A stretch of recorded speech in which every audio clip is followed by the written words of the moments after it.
Ang mabuting balita ng Panginoon, ayon kay San Juan.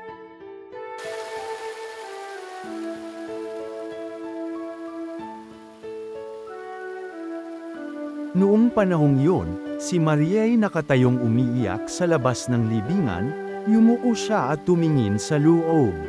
May nakita siyang dalawang anghel na nakaupo sa pinaglagyan ng bangkay ni Jesus, ang isa'y sa gawing ulunan at ang isa namay sa paanan. Tinanong nila si Maria, "Ale, bakit kayo umiiyak?" Sumagot siya, "Kinuha po nila ang aking Panginoon, at hindi ko alam kung saan dinala." Lumingon siya pagkasabi nito, at nakita niya si Jesus na nakatayo roon, ngunit hindi niya nakilalang si Jesus iyon.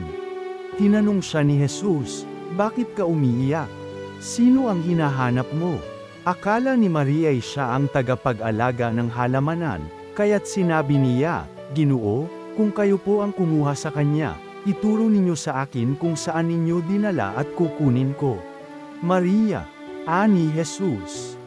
Humarap siya at kanyang sinabi, "Rabboni," ibig sabihin guro. "Huwag mo akong hawakan, sapagkat hindi pa ako nakapupunta sa Ama," wika ni Jesus.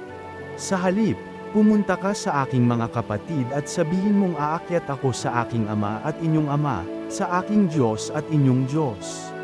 Kaya't si Maria Magdalena ay pumunta sa mga alagad at sinabi, "Nakita ko ang Panginoon." At tuloy sinabi sa kanila ang bili ni Jesus. Ang mabuting balita ng Panginoon.